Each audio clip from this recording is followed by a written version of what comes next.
ಈ ವೈಶಾಖ ಮಾಸದಲ್ಲಿ ಇದೇ ಸಂದರ್ಭದಲ್ಲಿ ಅಕ್ಷಯ ತೃತೀಯದ 4 ದಿನಕ್ಕೆ ಅಗ್ನಿ ನಕ್ಷತ್ರ ದೋಷವೂ ಬರ್ತದೆ. ಕೇಳಿರ್ತೀರಿ ಅಗ್ನಿ ನಕ್ಷತ್ರ ದೋಷ ಏನು ಅಂತ, ಅದನ್ನು ಯಾಕೆ ದೋಷ ಅಂತ ಕರೀತಾರೆ ಅಂತ.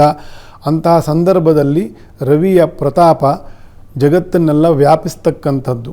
ಮೃಗಶಿರಾ ನಕ್ಷತ್ರ, ರೋಹಿಣಿ ಮೃಗಶಿರಾ ನಕ್ಷತ್ರಕ್ಕೆ ಸನಿಹವಾದಾಗ ಅಲ್ಲಿ ಅಗ್ನಿಯು ಉತ್ಪತ್ತಿ ಆಗುತ್ತೆ. ಮೃಗಶಿರಾ ನಕ್ಷತ್ರವು ಅಗ್ನಿಗೆ ಸಂಬಂಧಪಟ್ಟಿರ್ತಕ್ಕಂಥದ್ದು. ಹಾಗಾಗಿ ಲೋಕದಲ್ಲಿ ವಿಪರೀತವಾಗಿರ್ತಕ್ಕಂತಹ ಧಗೆ, ಸ್ವರ್ಣವರ್ಣೋ ದಿವಾಕರ ಸ್ವರ್ಣರೇತೋ ದಿವಾಕರ ಆತಪಿ ಮಂಡಲಿ ಮೃತ್ಯು ಪಿಂಗಲ ಸರ್ವತಾಪನಃ ಕವಿರ್ವಿಶ್ವೋ ಮಹಾತೇಜ ರಕ್ತಃ ಸರ್ವಭವೋದ್ಭವ ನಕ್ಷತ್ರ ಗ್ರಹ ತಾರಾಣಾಂ ಅಧಿಪೋ ವಿಶ್ವಭಾವನಃ ಅಂತ ಏನು ಅಗಸ್ತ್ಯರು ವರ್ಣನೆ ಮಾಡಿದ್ದಾರೆ. ರವಿಯ ಪ್ರತಾಪವನ್ನು ಆ ಗೋಚಾರದಲ್ಲಿ ವೃಷಭ ರಾಶಿಯಲ್ಲಿ ರೋಹಿಣಿ ನಕ್ಷತ್ರವನ್ನು ಕಳೆದು ಮೃಗಶಿರಾ ನಕ್ಷತ್ರಕ್ಕೆ ಸ್ಪರ್ಶವನ್ನು ಆದಾಗ ಅಲ್ಲಿ ಒಂದು ವಿಶೇಷವಾಗಿರ್ತಕ್ಕಂಥ ಅಗ್ನಿ ಹೆಚ್ಚು ಉತ್ಪತ್ತಿ ಆಗ್ತದೆ ಸೂರ್ಯಮಂಡಲದಿಂದ.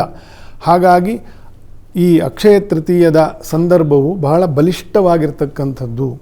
ಅದು ಮಹಾಪುಣ್ಯಕರ ಅಂತಕ್ಕಂಥದ್ದು ಒಂದು ವಿಷಯ ಆದರೆ ಅದಕ್ಕೆ ಸಂಬಂಧಪಟ್ಟಿರ್ತಕ್ಕಂಥ ಆಗಲೇ ಇನ್ನೊಂದು ವಿಷಯವೂ ಇದೆ ಅಂತಂತ ಹೇಳಿದೆ. ಆ ಅಗ್ನಿ ನಕ್ಷತ್ರ ಕೂಡ ಬೆಳಗ್ತಕ್ಕಂತಹ ಸಮಯವೂ ಕೂಡ ಇದೇ ಅಕ್ಷಯ ತೃತೀಯದ ವಾರದಲ್ಲೇ ಆಗ್ತದೆ. ಇಂಥ ರವಿಯ ಕೇಂದ್ರದ ಪ್ರಜ್ವಲ ಕಾಲ ಈ ಸುಡು ಬೇಸಿಗೆಯಲ್ಲಿ ಬರೋದರಿಂದ ಕ್ಷಾತ್ರಗುಣವನ್ನು ತೀವ್ರವಾಗಿ ನಾವು ಈ ಭೂಮಿಯಲ್ಲಿ ಬೆಳೆಯುವುದು ಕೂಡ ಇದೇ ಅಕ್ಷಯ ತೃತೀಯ ಆಗ್ತದೆ. ಕ್ಷಾತ್ರ ಗುಣ ಅಂತಂದರೆ ಬೀಯಿಂಗ್ ಮೋರ್ ಅಗ್ರೆಸಿವ್ ಅಂತ. ಅಗ್ರೆಸಿವ್ ಆಗಿರ್ತಕ್ಕಂತಹ ಎಲ್ಲ ಬಗೆಯ ಕೆಲಸಗಳಿಗೂ ಕೂಡ ಚೈತನ್ಯ ಪ್ರೇರಣೆ ಸಿಗ್ತಕ್ಕಂಥದ್ದು ಕೂಡ ವೈಶಾಖ ಮಾಸ. ಹಾಗಾಗಿ ಇಷ್ಟು ಅಕ್ಷಯ ತೃತೀಯ ಒಂದು ರವಿಯ ಚಂದ್ರನ ಉಚ್ಚಚಾರಗಳು ಮತ್ತು ರೋಹಿಣಿ ಮೃಗಶಿರಾ ನಕ್ಷತ್ರವನ್ನು ಸ್ಪರ್ಶ ಮಾಡ್ತಕ್ಕಂಥ ಅಗ್ನಿ ನಕ್ಷತ್ರವು ಪ್ರಜ್ವಲಗೊಳ್ತಕ್ಕಂಥದ್ದು, ಅಂತಹ ವಿಶೇಷ ಸಮಯದಲ್ಲಿ ಭಗವಂತನು ಅವತಾರ ಮಾಡಿರ್ತಕ್ಕಂಥದ್ದು. ಇಷ್ಟು ಈ ಅಕ್ಷಯ ತೃತೀಯ ಆಚರಣೆಗೆ ಬಂದಂತಹ ಒಂದು ವೈದಿಕ ಮತ್ತು ಜ್ಯೋತಿಷ್ಯದ ಹಿನ್ನೆಲೆ. ಇನ್ನು ಪರಶುರಾಮ ದೇವರನ್ನು ನಾವು ಅವತ್ತು ಸ್ಮರಿಸಬೇಕು, ಪೂಜಿಸಬೇಕು. ಜಾಮದಗ್ನಿ ಸುತೋ ಹರೇ ಅಂತ ಅವನನ್ನು ಸ್ಮರಣೆ ಮಾಡಿ ಅವನಿಗೆ ಶಂಖದಿಂದ ತುಳಸಿ ಪತ್ರೆಯಿಂದ ಒಂದು ಉತ್ತಮವಾಗಿರ್ತಕ್ಕಂತಹ ಪಾತ್ರೆಯಲ್ಲಿ ಅವನಿಗೆ ಅರ್ಘ್ಯವನ್ನು ಬಿಟ್ಟು ನಮಸ್ಕಾರ ಮಾಡಬೇಕು. ಇವರಿಗೆ ಪರಶುರಾಮ ದೇವನಿಗೆ ನಾವು ಅರ್ಘ್ಯ ಬಿಟ್ಟು ನಮಸ್ಕಾರ ಮಾಡಿ ಸೂರ್ಯನ ಮಧ್ಯದಲ್ಲಿ ಚಿಂತನೆ ಮಾಡಿ ಅರ್ಘ್ಯ ಬಿಟ್ಟು ನಮಸ್ಕಾರ ಮಾಡಿದರೆ ಆಯಸ್ಸು ವೃದ್ಧಿ ಮತ್ತು ಅಪಮೃತ್ಯುಗಳು ಪರಿಹಾರ ಆಗ್ತದೆ ಅಂತಂತ ಫಲವನ್ನು ಹೇಳಿದ್ದಾರೆ. ಅವನ ಶಕ್ತಿಯನ್ನು ಏನಂತ ಹೇಳೋದು, ಅದಕ್ಕೆ ಆ ಪರಶುರಾಮನ ಒಂದು ಮಹಾಪ್ರತಾಪವನ್ನು ಹೇಳ್ತಾರೆ. ಅಗ್ರತೋ ಚತುರಾವೇದಾ ಪೃಷ್ಠತ ಸಶರಂ ಧನು.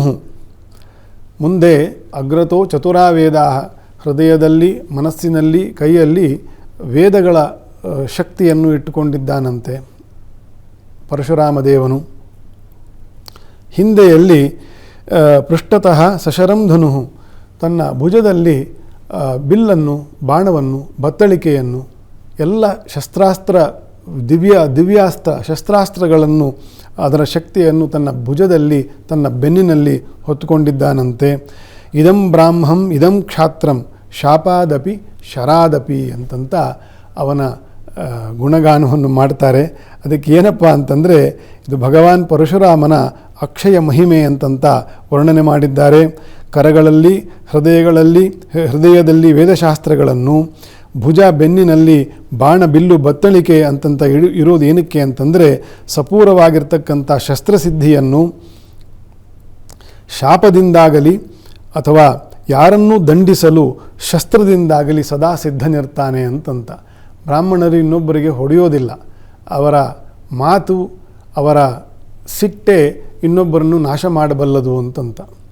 ಹಾಗಾಗಿ ಅಂತಹ ಬ್ರಾಹ್ಮಣನು, ಈ ಮಹಾಬ್ರಾಹ್ಮಣನು ಈ ಪರಶುರಾಮನು. ಹಾಗಾಗಿ ಶಾಸ್ತ್ರಗಳ ಸಿದ್ಧಿಯೂ ಇದೆ. ಇನ್ನು ತಂಟೆಗೆ ಬಂದವರು, ದುಷ್ಟ ಕಾರ್ಯಗಳನ್ನು ಮಾಡ್ತಕ್ಕಂಥವರು, ಲೋಕಕಂಟಕರಾಗಿರ್ತಕ್ಕಂಥವರು, ಇಂಥವರನ್ನು ಶಾಸ್ತ್ರ ನಿಂದಕರು, ಇಂಥವರನ್ನು ಶಸ್ತ್ರಗಳಿಂದ ಕೂಡ ದಮನ ಮಾಡ್ತಕ್ಕಂಥ ಎರಡಕ್ಕೂ ಸಿದ್ಧ ಇದ್ದಾನೆ ಅಂತಂತ ಮಹಾಬ್ರಾಹ್ಮಣ ಅವನು ಪರಶುರಾಮನು ಅಂತ. ಇದಂ ಬ್ರಾಹ್ಮಂ ಇದಂ ಕ್ಷತ್ರಂ ಶಾಪಾದಪಿ ಶರಾದಪಿ ಅಂತ ಯಾವುದಕ್ಕೂ ಸೈ. ಒಟ್ಟಿನಲ್ಲಿ ಅಂತಹ ದಿವ್ಯವಾಗಿರ್ತಕ್ಕಂಥ ತೇಜಸ್ವಿ ಮೂರ್ತಿ ಚಿರಂಜೀವಿ ಕೂಡ ಆಗಿದ್ದಾನೆ. ವೇದವ್ಯಾಸರು, ಹನುಮಂತ ದೇವರು, ಪರಶುರಾಮನು, ವಿಭೀಷಣನು, ಹೀಗೆ ಚಿರಂಜೀವಿಗಳ ಸಾಲಲ್ಲಿ ಪರಶುರಾಮ ದೇವನು ಕೂಡ ನಿಲ್ತಾನೆ. ಬ್ರಾಹ್ಮಣರಿಗೆ ಮತ್ತು ಲೋಕರಕ್ಷಣೆಯನ್ನು ಮಾಡಿ ಕಾಶ್ಯಪ ಋಷಿಗೆ ಈ ಭೂಮಿಯನ್ನು ದಾನವನ್ನಾಗಿ ಕೊಟ್ಟಂಥವನು. ಆಗ ವರವನ್ನು ಕೇಳ್ತಾರೆ, ನೀವೇನೋ ಈಗ ದಾನವನ್ನು ಕೊಟ್ಟು ಬಿಡ್ತೀಯಪ್ಪ, ಇನ್ನು ನಮ್ಮನ್ನು ರಕ್ಷಣೆ ಮಾಡಲಿಕ್ಕೆ ನೀನು ಪುನಃ ಅವತಾರ ಮಾಡಬೇಕಾಗ್ತದೆ, ಇದನ್ನೆಲ್ಲ ರಕ್ಷಣೆ ಮಾಡೋದು ಯಾರು ಅಂತಂತ ಕಶ್ಯಪಾದಿ ಋಷಿಗಳು ಕೇಳ್ತಾರಂತೆ. ಆಗ ಉದಾರ ಮನಸ್ಕನಾಗಿರ್ತಕ್ಕಂತಹ, ಉದಾರಿಯೇ ಆಗಿರ್ತಕ್ಕಂಥ ಪರಶುರಾಮನು ವರ ಕೊಡ್ತಾನೆ. ನಾನು ನಿಮಗಾಗಿ ನಿಮಗೆ ಕೊಟ್ಟಂತಹ ಸಂಪತ್ತು ನಿಮ್ಮನ್ನು ರಕ್ಷಣೆ ಮಾಡಲಿಕ್ಕೋಸ್ಕರ ನಾನು ಈ ದೇಹವನ್ನು ತಿರೋಹಣ ಮಾಡೋದೇ ಇಲ್ಲ, ಸದಾ ಈ ದೇಹದಲ್ಲಿ ಇರ್ತೇನೆ, ನಾನು ಚಿರಂಜೀವಿಯಾಗಿ ನಿಮ್ಮನ್ನು ಕಾಪಾಡ್ತೇನೆ ಅಂತಂತ. ಮತ್ತು ಅವನ ತಂದೆಯೂ ಕೂಡ ನೀನು ಚಿರಂಜೀವಿ ಆಗುವಂತಂತ ಆಗಲೇ ವರ ಕೊಟ್ಟಿರ್ತಾರೆ.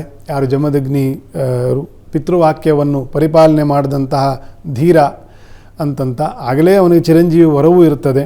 ಬ್ರಾಹ್ಮಣರಿಗೂ ಈ ಭೂಮಿಗೂ ಕೂಡ ತನ್ನ ಚಿರಂಜೀವಿ ಆಗಿ ನಿಮಗೆ ಆಪತ್ತು ಬಂದಾಗೆಲ್ಲ ನಾನು ಬಂದು ರಕ್ಷಣೆ ಮಾಡ್ತೀನಿ ಅಂತಂತ ವರವನ್ನು ಕೊಟ್ಟಿರತಕ್ಕಂಥದ್ದು. ಹಾಗಾಗಿ ಪರಶುರಾಮನು ಚಿರಂಜೀವಿಯೂ ಆಗಿದ್ದಾನೆ. ಇಷ್ಟೆಲ್ಲ ಮಹಿಮೆಯನ್ನು, ಅದಕ್ಕೆ ಯಾವಾಗ ಈ ಭೂಮಿಯನ್ನೆಲ್ಲ ದುಷ್ಟ ಕ್ಷತ್ರಿಯರಿಂದ ಮುಕ್ತ ಮಾಡಿ ಈ ಭೂಮಿಯನ್ನು ಉತ್ತಮವಾಗಿರ್ತಕ್ಕಂಥ ಕುಲಗಳಿಗೆ ಮತ್ತು ಬ್ರಾಹ್ಮಣರಿಗೆ, ಗೋವುಗಳಿಗೆ ಕಶ್ಯಪ ಋಷಿಗಳ ಕೈಯಿಂದ ದಾನವನ್ನು ಮಾಡ್ತಾನೋ, ಇನ್ನು ನಾನು ದಾನ ಕೊಟ್ಟ ಜಾಗದಲ್ಲಿ ಇರೋದಿಲ್ಲ, ಎಲ್ಲವೂ ಸಮಸ್ತ ಭೂಮಂಡಲದಲ್ಲಿರ್ತಕ್ಕಂಥ ದೋಷಗಳನ್ನು ಪರಿಹಾರ ಮಾಡಿ ನಿಮಗೆ ಕೊಟ್ಟ ಮೇಲೆ ನಾನಿನ್ನು ಈ ನಿಮಗೆ ಕೊಟ್ಟ ಜಾಗದಲ್ಲಿ ನಾನು ಇರಲಿಕ್ಕಾಗೋದಿಲ್ಲ. ಹಾಗಾಗಿ ಮೇರು ಪರ್ವತದ ಪೂರ್ವಕ್ಕೆ ಅವನು ತಪಶ್ಚರ್ಯೆಗೆ ಹೋಗ್ತಾನೆ ಪರಶುರಾಮನು. ಇಷ್ಟು ಪರಶುರಾಮನ ಸಂಕ್ಷಿಪ್ತ ಒಂದು ಹಿನ್ನೆಲೆಯ ಅಕ್ಷಯ ತೃತೀಯ. ಕಶ್ಯಪ ಋಷಿಗಳಿಗೆ ಈ ಭೂಮಿಯನ್ನು ದಾನವನ್ನಾಗಿ ಮಾಡಿದ ಕಾರಣ ಈ ಭೂಮಿಯನ್ನು ಕೂಡ ಕಾಶ್ಯಪಿ ಅಂತಂತ ಕರೀತಾರೆ. ಈ ಭೂಮಿಗೆ ಅದು ಒಂದು ಹೆಸರಿದೆ. ಆಮೇಲೆ ಅವರು ಅದನ್ನು ಯೋಗ್ಯರಾಗಿರ್ತಕ್ಕಂಥ ರಾಜರಿಗೆ ಪಾಲನೆ ಮಾಡಲಿಕ್ಕೆ ಅದನ್ನು ಪುನಃ ಅವರು ವಾಪಸ್ ಕೊಟ್ಟು ಗೋವುಗಳಿಗೆ ಪೂಜೆಯನ್ನು ಮಾಡಿ ಕಶ್ಯಪರು ತಮ್ಮ ತಪೋಲೋಕಕ್ಕೆ ಹೊರಟೋಗ್ತಾರೆ ಅಂತಂತ ಪುರಾಣ ವಿಷಯವು. ಇದೆಲ್ಲವೂ ನಡೆದದ್ದು ಪರಶುರಾಮ ದೇವನ ಅವತಾರದ ನಿಮಿತ್ತ. ಹಾಗಾಗಿ ಇಂತಹ ಸ್ಮರಣೆಯನ್ನು ನಾವು ಮಾಡಬೇಕು.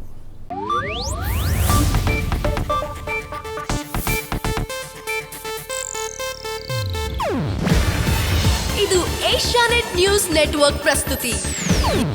ನೀವು ನೋಡ್ತಿದ್ದೀರಾ ಏಷ್ಯಾನೆಟ್ ಸುವರ್ಣ ನ್ಯೂಸ್.